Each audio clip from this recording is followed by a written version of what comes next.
What's up, YouTube? I'm making a Zelda collection video here.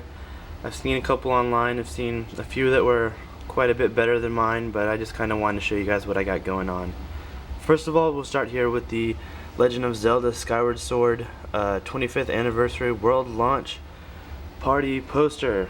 It's numbered 1788 out of 2,000. There's only 2,000 of these produced, given away at the World Launch Party. It's pretty rare. It's a great collection piece. It looks great. It's on heavy cardstock. I put it in a nice gold frame there, and it looks great. Next, I got the 1989 Nintendo Topps game packs. There's 10 unopened here. I have more that I've opened and kind of rummaged through to get Zelda cards, so I can put those in my collection as well.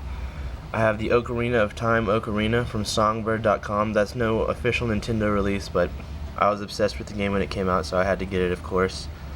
This is the second issued release of The Adventure of Link and The Legend of Zelda. This is the third here, the classic series, as you can kind of see there. Those are all complete in box. All of my games are complete in box, meaning manuals, tips, tricks, guides, original Nintendo inserts, all that stuff is there. So those are pretty cool. We'll go ahead and move up to the original releases of those with the die cuts, the gold carts, you know, the ones people are trying to get. These are the nice ones, so I put them up here in this collection. Great games. This one's super underrated. I played this recently again. I love this game. It is incredible. The music in it is just amazing. Amazing games. My favorite game, probably, The Legend of Zelda, A Link to the Past for the SNES. This game is just the most incredible game I've ever played. Well, I can't say that, but it does have a lot of nostalgic memories and just probably all-time best Zelda memories ever. Also, the Ocarina of Time, the gold edition, collector's edition. It is complete in box, really nice there, which I thought is funny because they didn't actually have labels on the front of the collector's edition because they used a sticker, so you get that gold look on there. However, when you go down here to the non-collector's edition, you'll notice you got parts of the sword sticking out on both sides of the spine, which you don't see on the collector's edition, which is some kind of, like, you know, just weird little thing for you to know. It's really useless information, but there you go. Moving on, we got the collector's edition Majora's Mask. That's the gold hologram cart there, all complete in box. Amazing game, super underrated as well. This is the Japanese release of Ocarina of Time. I collect Japanese releases just for one fact. They are just packaged so much better. They got art, colors, so many more guides. Even if you can't read the language, these are so worth getting because they're just incredible to look at. This is a Super Famicom release for what we know as A Link to the Past. Just another, you know, beautiful game. The Legend of Zelda Wind Waker. This is a PAL edition, collector's edition. It's the only GameCube game with the gold box there, limited edition. This one actually comes packaged with the Ocarina of Time Majora's Mask, which here in the States was a separate game. So I really enjoy having that. There is the, you know, original release of Wind Waker, and then the Player's Choice release of Wind Waker. Same thing going on here with the Four Swords, Player's Choice and original release. This one's pretty cool. The Legend of Zelda Collector's Edition came out with the original 2 and also Ocarina of Time and Majora's Mask. This was, I believe, a Nintendo or Club Nintendo promotion that you had to get, sending in, you know, points and stuff. Really glad to have that. This is the pre-release bonus that you got for Wind Waker. It's got the Ocarina of Time and Master Quest. I love it. It's incredible. In fact, I think I just misspoke on the original. This one, I think I said Majora's Mask as well on that, but no, that's the Ocarina of Time and Master Quest. Anyways, moving on, we got the GameCube version of Twilight Princess. We have the Nintendo Select version of Twilight Princess on the Wii, and the original release of Twilight Princess on the Wii. Here is the black steelbook. This is the special release for Canada for the Skyward Sword. It's really nice. I'm really glad to have got this. Let me open it up here. It's got some nice artwork in there, kind of the tree going on. Yeah, just really cool thing to have. This is a separate version of the Skyward Sword there. The bundle with the gold controller and all that business. Nothing special here. Link's crossbow training. Moving up to some of my handhelds. We have the 2 re-releases of the classic series, Legend of Zelda, Adventure of Link. Also, Link's Awakening, one of my favorite Game Boy games ever. Minish Cap, never played it. I am working on getting a non-PAL version Game Boy Advance so that I can play this. DX, Link's Awakening DX, very much worth replaying Link's Awakening on the DX. That dungeon, you get the option of either increasing your shield by 2 and increasing your power by 2. If you increase your power by 2, you're just constantly sending enemies like flying through the screen through the rest of the game, and it's very worth it, very entertaining. A Link to the Past and the 4 Swords. Just having a Link to the Past on a handheld is worth it. I mean, what else can you say? A Link to the Past on a handheld, that's incredible. Love it. Got the 2 Oracles, Oracle of Ages, Oracle of Seasons. These are great games. Pretty hard to find actually, complete in box and everything, so I'm glad to have those 2 in my collection. 2 DS releases of Spirit Tracks and Phantom Hourglass. I just recently played these. I put off playing these for the longest time, but I really like the way they went with this, with the stylus and everything. It was a kind of relaxing way to play a Zelda game. I really liked it. Here's kind of an odd one. This never got a US release. It's called Freshly Picked Tingle's Rosy Rupee Land. This is the PAL version, the UK release. IGN had named this cover as being the #1 creepiest cover in game history, and you can see it definitely is. Tingle just never gained very much popularity here in America, mainly because he's kind of really weird. But you know, in Japan and UK, I guess they thought he was relevant enough to release his own video games, which you'll see some more of in my collection. Here's just some 2 separate gold cards that I didn't have games for, so they just hang out up here with my handhelds. The 3DS release of Ocarina of Time is amazing.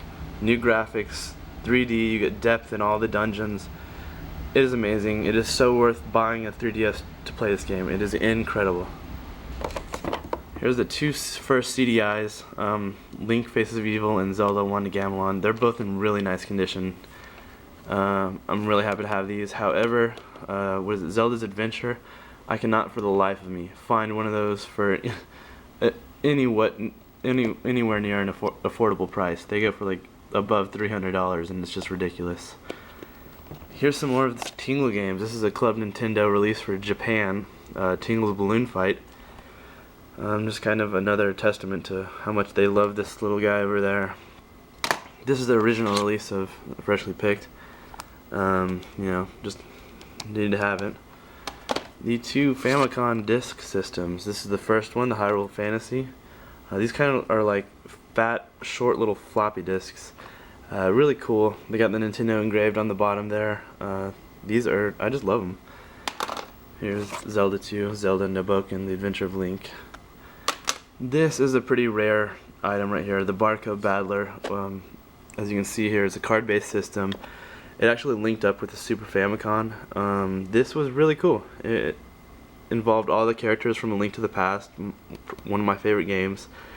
And it was a card-based battling system, similar to like Magic the Gathering or Pokemon or whatever, you know, your card game is.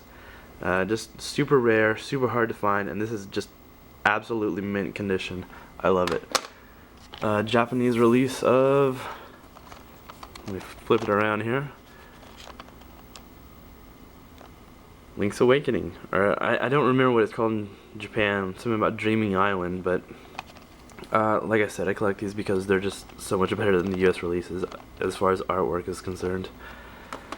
Here's the original Famicom release of the Hyrule Fantasy. The green cartridge and all, I love this. Moving up here, we got the DS Lite Zelda Edition. This is all mint inbox, gold with the gold Triforce there. Just an incredible little system. You got an unopened Nintendo 3DS Zelda edition, along with the game and everything, because I have the Aqua 3DS, which is right there, and you know, a separate version of the game, so there's no reason to open this, so it stays mint up there on the shelf. You have the Game Boy Advanced Zelda Limited Edition pack with the Minish Cap. Extremely hard to find, especially with the box. I love it. It looks great up there with the handhelds. And just a separate gold controller that I got there. I also bought another gold. This was released with, I believe, GoldenEye for the Wii. But what better way to play your, you know, your Wii ported titles like A Link to the Past and with a gold controller hooked up to your Skyward Sword controller, so couldn't pass that up. Here's a couple of the collectors, well actually all the collector's edition guides for the Phantom Hourglass, Skyward Sword, Twilight Princess, and Spirit Tracks. They're all, you know, bound books. They all got the emblem there with different borders on each one. You can kind of see there. They're a really nice addition to any collection. Back there, actually, as you'll see, I have been really bored lately and been doing kind of perler bead borders for this non-official Link poster that I got. I think it's probably one of the coolest like lifelike Link posters that I've seen, so I had to get it. Down here you got the complete set of Phantom Hourglass figures. I'll back up here and get it in focus. That's the complete set of 5 there. Moving on, you got the Spirit Tracks complete basic set of 11. However, I am missing the one secret character, which is Engineer Link. And that one goes for a pretty hefty price on eBay, so I'm going to hold off on that until, you know, funds are available. Anyways, next we got, you know, the Nintendo Club release of the Phantom Hourglass, Twilight Princess, and the Zelda Timeline. I got those just kind of hanging out above there. I also have the 25th anniversary posters. Let me zoom it down here. 25th anniversary posters and all that other stuff still packaged up that I haven't even put out, just lack of room basically. But you know what, I also have a couple things in here which, you know, if this video gets enough response I can go through, but there's a lot of really cool trinkets in here. One of them is I think it's 1989 release of Moblin's Magic Spear. It's like a children's book from I can't remember who published it. But it's really cool. It closely follows the Zelda 2 timeline as a children's story. Just really cool. But I hope you enjoyed the video. I hope you enjoyed the collection. Basically, if I get a good response on these videos, I'm going to go ahead and do more. I'll keep you updated with my collection. And just kind of maybe do like an unboxing of a lot of these Japanese titles. A lot of my favorites, kind of go over, you know, some history on that and just other stuff, other Zelda related stuff. So anyways, hope you enjoyed. Take it easy, YouTube.